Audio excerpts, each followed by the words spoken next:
Hello friends, welcome to Star Education Tricks. आज देखिए हम 8th क्लास की हिस्ट्री स्टार्ट कर रहे हैं। इससे पहले हम 6th क्लास की और 7th क्लास की कंप्लीट कर चुके हैं। उसमें हमने देखा था, देखिए 6th क्लास में हमने जो पढ़ा था वो प्राचीन काल था, प्राचीन काल की घटनाएं थीं। और 7th क्लास की हिस्ट्री में जो हमने पढ़ा वो मध्यकाल था, मध्यकाल। और अब जो हम पढ़ेंगे ये 8th क्लास की, तो इसमें आएगा आधुनिक काल। आधुनिक काल में क्या क्या हुआ है तो वो सब हम इसमें पढ़ेंगे। तो पहला चैप्टर है कैसे, कब और कहाँ। देखिए तारीखें कितनी महत्वपूर्ण होती हैं।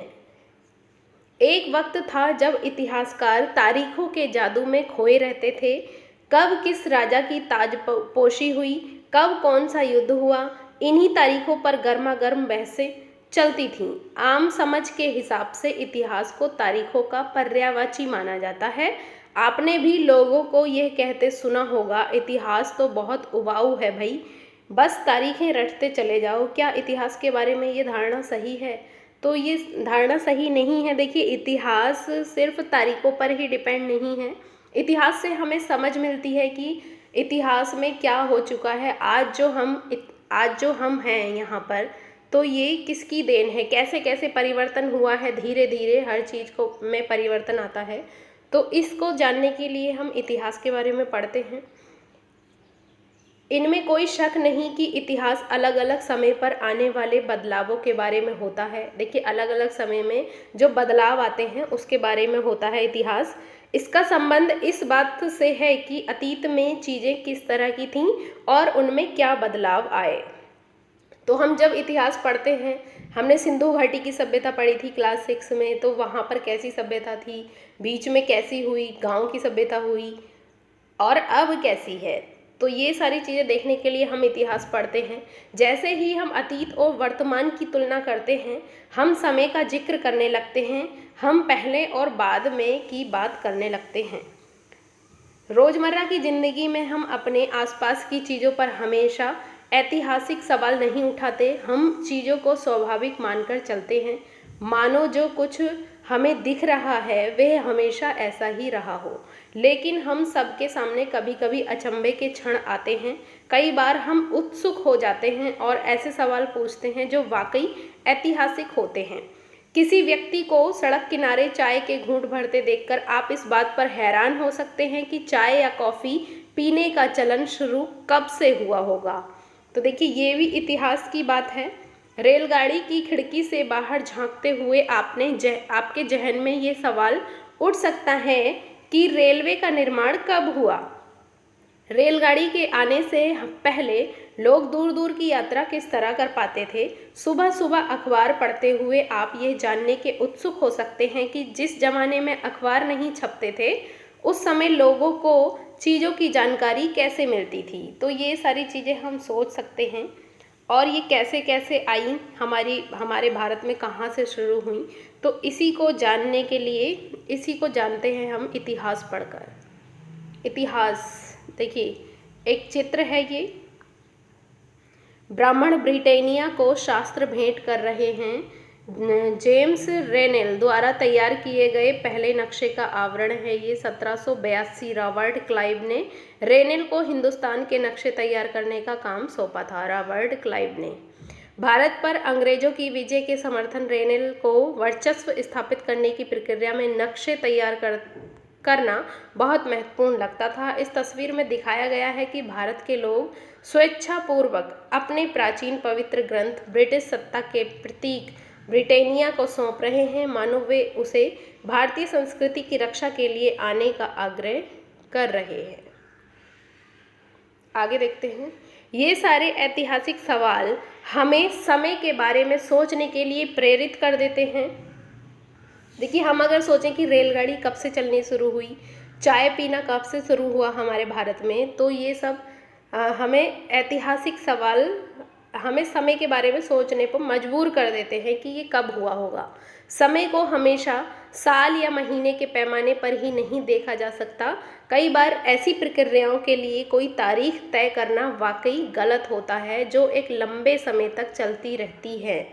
देखिए कोई घटना ऐसी होती है जो बहुत लंबे समय तक चलती रहती है, तो उसकी हम पर्टिकुलर तारीख नहीं बता सकते कि ये चीज़ इतनी तारीख से शुरू हुई। तो हर पूरी हिस्ट्री तारीखों पर डिपेंड नहीं होती है। घटनाएं जो बहुत लंबे समय में होती हैं उनकी कोई तारीख नहीं होती। भारत में लोगों ने अचानक एक दिन सुबह सवेरे चाय पीना शुरू नहीं कर दिया था, इसका स्वाद धीरे धीरे ही उनकी ज़बान पर चढ़ा था। इस तरह की प्रक्रियाओं के लिए कोई स्पष्ट तिथि नहीं हो सकती, कोई तारीख नहीं है इसकी। इसी तरह हम ब्रिटिश शासन की स्थापना के लिए भी कोई एक तिथि नहीं बता सकते। जो देखिए ब्रिटिश मतलब अंग्रेज़ों ने जो शासन स्थापित किया था हमारी भारत में, उसकी भी एक पर्टिकुलर तिथि नहीं हो सकती है। राष्ट्रीय आंदोलन किस दिन शुरू हुआ या अर्थव्यवस्था या समाज में किस दिन बदलाव आए, यह बताना भी संभव नहीं है। देखिए समाज में धीरे धीरे बदलाव आता है, एक दिन में बदलाव नहीं आता कि इस तिथि को ये बदलाव हुआ। देखिए जो हमने अंग्रेज़ों से स्वतंत्रता प्राप्त की थी, उसके लिए भी बहुत सारे आंदोलन हुए थे, तब जाके हमें स्वतंत्रता मिली थी। तो एक दिन में स्वतंत्रता नहीं मिल गई थी और ना ही अंग्रेज़ों ने एक दिन में हमारे भारत पर शासन स्थापित कर लिया था, बहुत लंबा समय लगा था। इसी के बारे में हम पढ़ेंगे। ये सारी चीज़ें एक लंबे समय में घटती हैं। ऐसे में हम सिर्फ एक अवधि की ही बात कर सकते हैं, लगभग सही अवधि के बारे में बता सकते हैं जब वे खास बदलाव दिखाई देने शुरू हुए होंगे। फिर भी लोग इतिहास को तारीखों से जोड़कर क्यों देखते हैं? इस जुड़ाव की एक वजह है। एक समय था जब युद्ध और बड़ी बड़ी घटनाओं के ब्यौरे को ही इतिहास माना जाता था। यह इतिहास राजा महाराजाओं और उनकी नीतियों के बारे में होता था। इतिहासकार ये लिखते थे कि कौन से साल राजा को ताज पहनाया गया था, किस साल उनका विवाह हुआ था, किस साल उनके घर में बच्चा पैदा हुआ, कौन से साल उनकी कौन सी लड़ाई लड़ी गई, वह कब मरा और उसके बाद कब और कौन सा शासक गद्दी पर बैठा। इस तरह की घटनाओं के लिए निश्चित तिथि बताई जा सकती है और इस तरह के इतिहासों में तिथियों का महत्व बना रहता है। देखिए पहले जो इतिहासकार होते थे वो सब ये सारी चीज़ें तारीखों पर लिखते थे, इसलिए लोग सोचते हैं कि इतिहास जो है तारीखों पर ही डिपेंड है। ऐसा नहीं है। जैसा कि पिछले 2 सालों की इतिहास की किताबों में आपने देखा है, अब इतिहासकार बहुत सारे दूसरे मुद्दों और दूसरे सवालों के बारे में भी देखने लगे हैं। हमने अभी तक जो भी चीज़ें पढ़ी देखी 6th क्लास में और 7th क्लास में, उसमें आपने देखा होगा इतनी तारीखें नहीं दी गई थीं, सिर्फ चीज़ों के बारे में, मुद्दों के बारे में बताया गया था। वे इस बात पर ध्यान देते हैं कि लोग किस तरह अपनी रोजी रोटी चलाते थे, वे क्या पैदा करते थे, क्या खाते थे, शहर कैसे बने और बाजार किस तरह फैले, किस तरह रियासतें बनी, नए विचार पनपे और संस्कृति व समाज किस तरह बदले। ये सारी चीज़ें हमने पढ़ी थी। आगे देखते हैं कौन सी तारीख। कुछ तारीखों को महत्वपूर्ण मानने का पैमाना क्या होता है? हम जो तारीखें चुनते हैं, जिन तारीखों के इर्द गिर्द हम अतीत की कहानी बुनते हैं, वे अपने आप में महत्वपूर्ण नहीं होती। वे इसलिए महत्वपूर्ण हो जाती हैं क्योंकि हम कुछ खास घटनाओं को महत्वपूर्ण मानकर चलने लगते हैं। अगर अध्ययन का विषय बदल जाता है, अगर हम नए मुद्दों पर ध्यान देने लगते हैं, तो महत्वपूर्ण तारीखें भी बदल जाती हैं। एक उदाहरण पर विचार कीजिए। भारत में ब्रिटिश इतिहासकारों ने जो इतिहास लिखे, उनमें हर एक गवर्नर जनरल का शासनकाल महत्वपूर्ण है।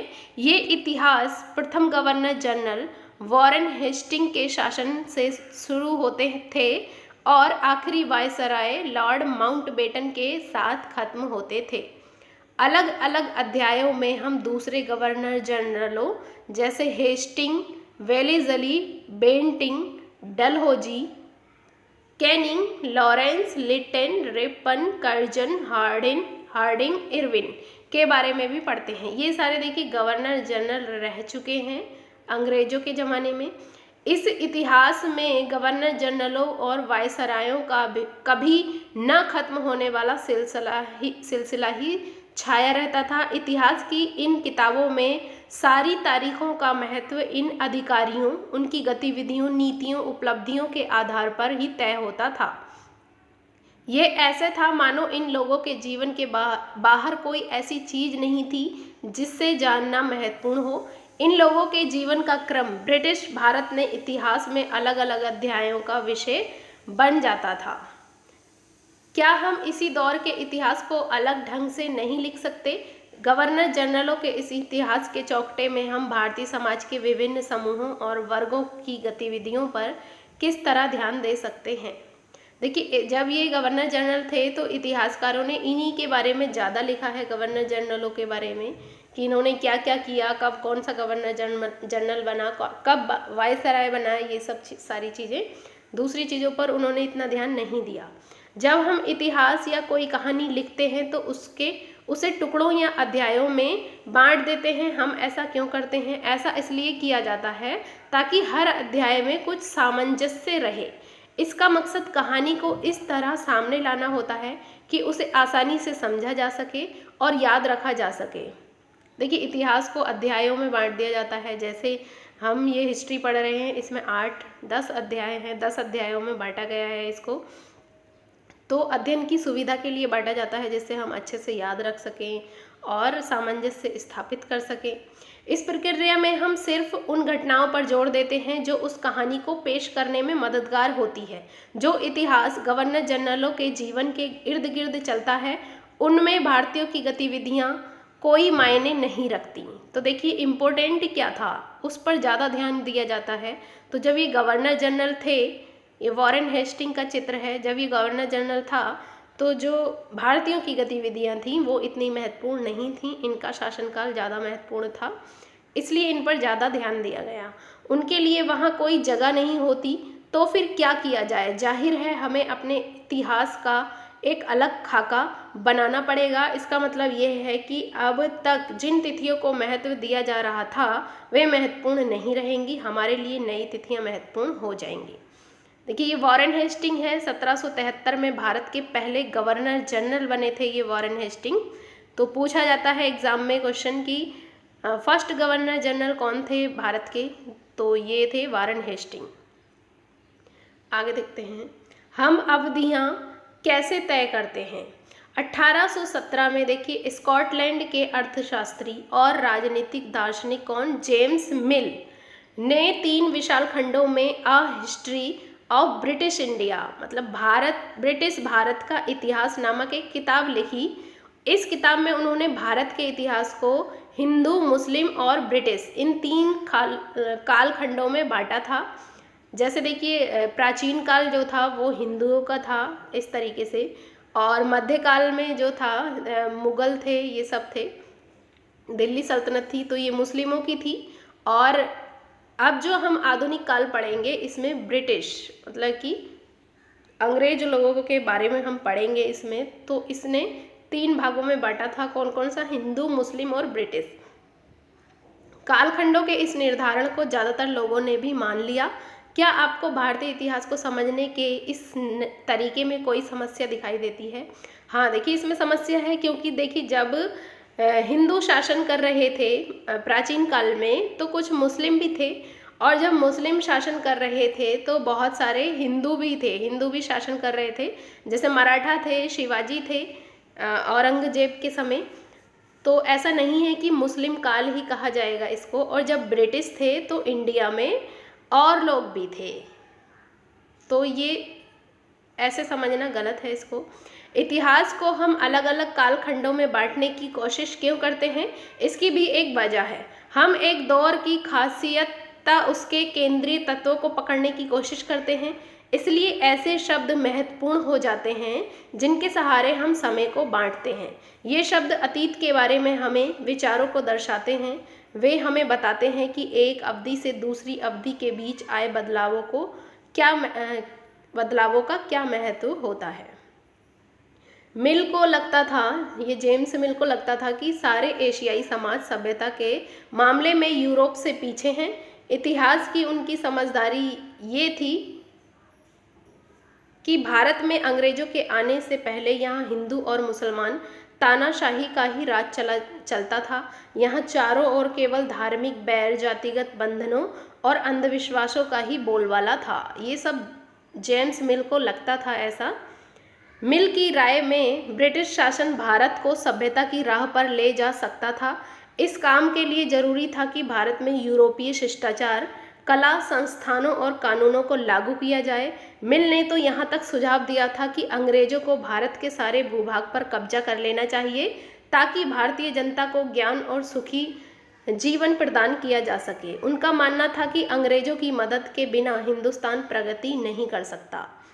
अंग्रेजों ने सिर्फ भारतवासियों को गुलाम ही बनाया था, सिर्फ अपना हुक्म चलाना जानते थे वो। इतिहास की इस धारणा में अंग्रेजी शासन प्रगति और सभ्यता का प्रतीक था। अंग्रेजी शासन से पहले सारा अंधकार का दौर था। क्या इस तरह की धारणा को स्वीकार किया जा सकता है? बिल्कुल नहीं किया जा सकता, क्योंकि अंग्रेजों के आने से पहले भी बहुत मतलब अच्छा था और अंग्रेज़ों ने जो इंडिया को बद से बदतर बनाया था, अंग्रेज़ों का ही हाथ था उसमें। आज देखिए हम जो ब्रिटिश लोग हैं, ब्रिटिश लोगों के जाने के बाद हमने कितनी तरक्की की है। तो ये जेम्स मिल का मानना बिल्कुल गलत था। क्या इतिहास के किसी दौर को हिंदू या मुसलमान दौर कहा जा सकता है? क्या इन सारे दौरों में कई तरह के धर्म एक साथ नहीं चलते थे?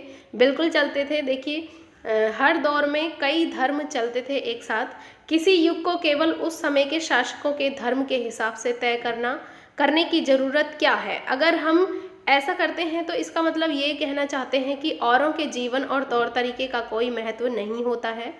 ऐसा नहीं होता है। देखिए जिस समय में जितने भी लोग रहते हैं, हिंदू, मुस्लिम, सिख, ईसाई, जो भी लोग रहते हैं, हर किसी का महत्व होता है इतिहास में। हमें याद रखना चाहिए कि प्राचीन भारत में सारे शासकों का भी एक धर्म नहीं होता था। अंग्रेजों द्वारा सुझाए गए वर्गीकरण से अलग हटकर इतिहासकार भारतीय इतिहास को आमतौर पर प्राचीन, मध्यकाल तथा आधुनिक काल में बांटकर देखते हैं। तो देखिए ये वर्गीकरण जो है बिल्कुल सही है। प्राचीन, मध्य और आधुनिक काल में बांटा गया है। इस विभाजन की भी अपनी समस्याएं हैं। इतिहास को इन खंडों में बांटने की यह समझ भी पश्चिम से आई है। पश्चिम में आधुनिक काल को विज्ञान, तर्क, लोकतंत्र, मुक्ति और समानता जैसी आधुनिकता की ताकतों के विकास का युग माना जाता है। उनके लिए मध्यकालीन समाज वे समाज थे जहां आधुनिक समाज की ये विशेषताएं नहीं थीं। क्या हम अपने अध्ययन के लिए आधुनिक काल की इस धारणा को बिना सोचे समझे ऐसे ही अपना सकते हैं? जैसा कि आप किताबों में देखेंगे, अंग्रेजों के शासन में लोगों के पास समानता, स्वतंत्रता, मुक्ति नहीं थी, ना ही यह आर्थिक विकास और प्रगति का दौर था। कौन सा? देखिए जब अंग्रेज यहाँ शासन करते थे, लोग गुलाम थे, उनके पास मुक्ति नहीं थी, स्वतंत्रता नहीं थी और एक समानता नहीं थी इंडिया में। तो ये कैसे कह सकते हैं कि आर्थिक विकास या प्रगति का दौर था? ऐसा बिल्कुल नहीं था। बहुत सारे इतिहासकार इस युग को औपनिवेशिक युग कहते हैं। ये देखिए इम्पोर्टेंट है, ये पूछा जाता है कि उपनिवेशवाद क्या है, उपनिवेशिक युग क्या होता है? तो ये अंग्रेजों के काल को कहते हैं औपनिवेशिक युग। क्या होता है? देखिए औपनिवेशिक क्या होता है। इस किताब में आप पढ़ेंगे कि किस तरह अंग्रेजों ने हमारे देश को जीता और स्थानीय नवाबों और राजाओं को दबाकर अपना शासन स्थापित किया। आप देखेंगे कि किस तरह उन्होंने अर्थव्यवस्था व समाज पर नियंत्रण स्थापित किया, अपने सारे खर्चों को निपटाने के लिए राजस्व वसूल किया, अपनी ज़रूरतों की चीज़ों को सस्ती कीमत पर खरीदा, निर्यात के लिए महत्वपूर्ण फसलों की खेती कराई और इन सारी कोशिशों के कारण क्या बदलाव आए। देखिए अंग्रेजों ने ज़बरदस्ती यहाँ पर किसानों पर अत्याचार किया, ज़बरदस्ती अपनी मर्जी की खेती करवाई और उनको कम पैसे दिए उसके बदले, और यहाँ से ले जाकर वो कच्चे माल को और ब्रिटिश में जाकर बेचते थे अधिक कीमत पर। तो बहुत सारे अत्याचार किए हैं अंग्रेजों ने। आप ये भी जानेंगे कि ब्रिटिश शासन के कारण यहाँ की मूल्य मान्यताओं और पसंद रीति रिवाज व तौर तरीकों में क्या बदलाव आए। जब एक देश पर दूसरे देश के दबदबे से इस तरह के राजनीतिक, आर्थिक, सामाजिक और सांस्कृतिक बदलाव आते हैं तो इस प्रक्रिया को औपनिवेशिकरण कहा जाता है। देखिए यहाँ से देखेंगे, जब एक देश पर दूसरे देश के दबदबे से इस तरह के राजनीतिक, आर्थिक, सामाजिक और सांस्कृतिक बदलाव आते हैं तो इस प्रक्रिया को क्या कहा जाता है? औपनिवेशीकरण कहा जाता है। तो अंग्रेजों ने देखिए, अंग्रेजों के दबदबे से हमारे भारत में बहुत सारे बदलाव आए। उन्होंने यहाँ पर शासन किया और यहाँ पर अपना बिजनेस चलाया या व्यापार चलाया, यहाँ से कमाया। दूसरा देश आकर यहाँ पर कब्जा कर लेता है और अपने देश की तरक्की के लिए यहाँ के लोगों पर अत्याचार करता है। इसी को क्या कहते हैं? उपनिवेशीकरण कहते हैं।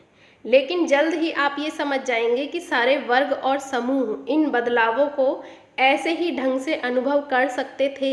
इसलिए इस किताब को हमारे अतीत यानी कई अतीतों पर केंद्रित नाम दिया गया है। हम किस तरह जानते हैं? देखिए, भारतीय इतिहास के पिछले 250 साल का इतिहास लिखने के लिए इतिहासकार कौन से स्रोतों का इस्तेमाल करते हैं? प्रशासन अभिलेख तैयार करना। देखिए, अंग्रेज जो थे लिख कर रखते थे, सारी चीज़ों का रिकॉर्ड रखते थे, उसी से पता चलता है। अंग्रेजी शासन द्वारा तैयार किए गए सरकारी रिकॉर्ड इतिहासकारों का एक महत्वपूर्ण साधन होते हैं। अंग्रेजों की मान्यता थी कि चीज़ों को लिखना बहुत महत्वपूर्ण होता है। उनके लिए हर निर्देश, हर योजना, नीतिगत फैसले, सहमति, जांच को साफ साफ लिखना जरूरी था। ऐसा करने के बाद चीज़ों का अच्छी तरह अध्ययन किया जा सकता था और उन पर वाद विवाद किया जा सकता है। इस समझदारी के चलते ज्ञापन, टिप्पणी और प्रतिवेदन पर आधारित शासन की संस्कृति पैदा हुई। तो अंग्रेज सारी चीज़ें लिख कर रखते थे, इसलिए हमें तब की चीज़ों को जानने में आसानी होती है। इतिहासकार जो लिखते हैं इतिहास, उनको अब देखें, अंग्रेजों को यह भी लगता था कि तमाम अहम दस्तावेजों और पत्रों को संभाल कर रखना जरूरी है। लिहाजा उन्हें सभी शासकीय संस्थानों में अभिलेख कक्ष भी बनवा दिए। तहसील के दफ्तर, कलेक्टर, कमिश्नर के दफ्तर, प्रांतीय सचिवालय, कचहरी, सबके अपने रिकॉर्ड रूम होते थे। सारी चीज़ें लिखकर रखी जाती थी। महत्वपूर्ण दस्तावेजों को बचाकर रखने के लिए अभिलेखागार और संग्रहालय जैसे स्थान भी बनवाए गए। 19वीं सदी की शुरुआत में प्रशासन की एक शाखा से दूसरी शाखा के पास भेजे गए पत्रों और ज्ञापनों को आप आज भी अभिलेखागारों में देख सकते हैं। वहां आप जिला अधिकारियों द्वारा तैयार किए गए नोट्स और रिपोर्ट पढ़ सकते हैं या ऊपर बैठे अफसरों द्वारा प्रांतीय अधिकारियों को भेजे गए निर्देश और सुझाव देख सकते हैं। 19वीं सदी के शुरुआती सालों में इन दस्तावेजों को सावधानीपूर्वक नकलें बनाई जाती थीं। उन्हें खुश नसीबी के माहिर लिखते थे। खुश नसीबी या सुलेख नवीस ऐसे लोग होते थे जो बहुत सुंदर ढंग से चीज़ें लिखते थे। 19वीं सदी के मध्य तक छपाई तकनीक भी फैलने लगी थी। इस तकनीक के सहारे अब प्रत्येक सरकारी विभाग भी की कार्यवाहियों के दस्तावेजों की कई प्रतियां बनाई जाने लगी। तो 19वीं सदी में देखिए, 19वीं सदी के मध्य तक जो था छपाई तकनीक फैलने लगी थी। पहले हाथ से लिखते थे लोग, लेकिन बाद में इनकी कई प्रतियां छपवाई जाने लगी। तो ये भारतीय राष्ट्रीय अभिलेखागार है। देखिए, यहाँ पर ये चीज़ें सुरक्षित रखी जाती थी कि इनको कभी भी देखा जा सकता है। भारतीय राष्ट्रीय अभिलेखागार 1920 के दशक में बनवाया गया था। ये जब नई दिल्ली का निर्माण हुआ तो राष्ट्रीय संग्रहालय और राष्ट्रीय अभिलेखागार दोनों ही वायसराय के निवास के नज़दीक बनाए गए थे। इससे पता चलता है कि अंग्रेजों की सोच में इन संस्थानों का कितना भारी महत्व था। सर्वेक्षण का बढ़ता महत्व। देखिए, सर्वे की जाती थी। अंग्रेज जो थे बहुत ज़्यादा चालू थे, इसलिए वो यहाँ पर राज करने के लिए देखिए वो सोचते थे कि पहले हमें सर्वेक्षण करना है, सारी चीज़ों का सर्वे करना है, मैप तैयार करना है। उससे उनका जो व्यापार था और अच्छे से होगा। तो औपनिवेशिक शासन के दौरान सर्वेक्षण का चलन भी महत्वपूर्ण होता गया। अंग्रेजों का विश्वास था कि किसी देश पर अच्छी तरह शासन चलाने के लिए उसको उसी ढंग से जानना जरूरी होता है, उसको सही ढंग से जानना जरूरी होता है। 19वीं सदी की शुरुआत तक पूरे देश का नक्शा तैयार करने के लिए बड़े बड़े सर्वेक्षण किए जाने लगे। गाँव में सर्वेक्षण किए गए इन सर्वेक्षणों में धरती की सतह, मिट्टी की गुणवत्ता, वहाँ मिलने वाले पेड़ पौधे और जीव जंतुओं तथा स्थानीय इतिहासों व फसलों का पता लगाया जाता था। अंग्रेजों की राय में किसी इलाके का शासन चलाने के लिए इन सारी बातों को जानना जरूरी था। देखिए कितने ज़्यादा चालू थे, ये सारी चीज़ें जानना चाहते थे कि कहाँ क्या चीज़ हो सकती है, कहाँ क्या चीज़ मिलती है, ताकि ये अच्छे से अपना व्यापार चला सकें। 19वीं सदी की आखिर से हर 10 साल में जनगणना भी की जाने लगी। जनगणना के जरिए भारत के सभी प्रांतों में रहने वाले लोगों की संख्या, उनकी जाति, इलाके और व्यवसाय के बारे में जानकारियां इकट्ठी की जाती थीं। इसके अलावा वानस्पतिक सर्वेक्षण, प्राणी वैज्ञानिक सर्वेक्षण, पुरातात्विक सर्वेक्षण, मानव शास्त्रीय सर्वेक्षण, वन सर्वेक्षण आदि कई दूसरे सर्वेक्षण भी किए जाते थे। तो सारी चीज़ों की सर्वे की जाती थी ताकि अच्छी तरह से अपना शासन चला सकें हमारे देश पर। देखिए शरीफे का पौधा है ये, कब का है ये चित्र देख रहे हैं आप, ये 1770 दशक का है। अंग्रेजों द्वारा बनाए गए वानस्पतिक उद्यान और प्राकृतिक इतिहास के संग्रहालयों में विभिन्न पौधों के नमूने और उनसे संबंधित जानकारियां इकट्ठी की जाती थीं। इन नमूनों के चित्र स्थानीय कलाकारों से बनवाए जाते थे। अब इतिहासकार इस बात पर ध्यान दे रहे हैं कि इस तरह की जानकारी किस तरह इकट्ठी की जाती थी और इससे उपनिवेशवाद के बारे में क्या पता चलता है। अधिकृत रिकॉर्ड से क्या पता नहीं चलता। रिकॉर्ड्स के इस विशाल भंडार से हमें बहुत कुछ पता लगा सकते हैं, फिर भी इस बात को नज़रअंदाज नहीं किया जा सकता कि ये सारी जानकारी रिकॉर्ड हैं। इनसे हमें यही पता चलता है कि सरकारी अफसर क्या सोचते थे, उनकी दिलचस्पी किन चीज़ों में थी और बाद के लिए वे किन चीज़ों को बचाए रखना चाहते थे। तो देखिए इन सारे रिकॉर्ड से हमें ये सारी चीज़ें पता लगती हैं कि जो सरकारी अफसर थे उनकी सोच क्या थी, उनको किन चीज़ों में ज़्यादा दिलचस्पी थी और वो क्या करना चाहते थे। इन रिकॉर्ड से हमें ये समझने में हमेशा मदद नहीं मिलती कि देश के दूसरे लोग क्या महसूस करते थे और उनकी कार्रवाइयों की वजह क्या थी। देखिए हमें ये तो पता चलता है कि अंग्रेजों की सोच के बारे में हमें इन रिकॉर्ड से पता चलता है, लेकिन जो देश के दूसरे लोग थे, आम जनता थी, उनके बारे में हम नहीं पता लगा सकते कि वो जो कार्यवाही करते थे उसके पीछे क्या वजह थी, क्योंकि ये अंग्रेज सिर्फ अपने बारे में लिखते थे, अपनी सोच लिखते थे, जनता के बारे में नहीं लिखते थे।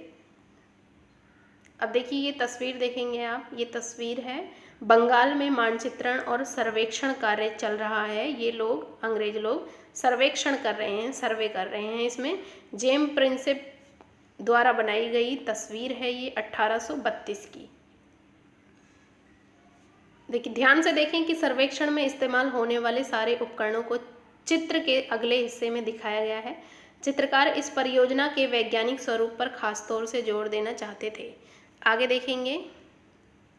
देखिए 1857 के विद्रोह हुआ था। 1857 में जो विद्रोह हुआ था, सैनिक विद्रोह, तस्वीरों को बहुत ही ध्यान से देखना चाहिए, उनमें हमें चित्रकार की सोच पता चलती है। 1857 के विद्रोह के बाद अंग्रेजों द्वारा तैयार की गई सचित्र पुस्तकों में ये तस्वीर कई जगह दिखाई देती है। ये वाली तस्वीर जो अंग्रेजों ने पुस्तकें बनाई हैं उनमें दिखाई देती है। इस तस्वीर के नीचे लिखा होता है, बागी सिपाही लूट खसोट में लगे हुए हैं। देखिए इंडिया वालों को बागी बोल रहे हैं। अंग्रेजों की नज़र में विद्रोही जनता लालची, दुष्ट और बेरहम थी। इस विद्रोह के बारे में आप अध्याय 5 में पढ़ेंगे। बहुत इम्पोर्टेंट विद्रोह है ये। आगे पढ़ते हैं हम।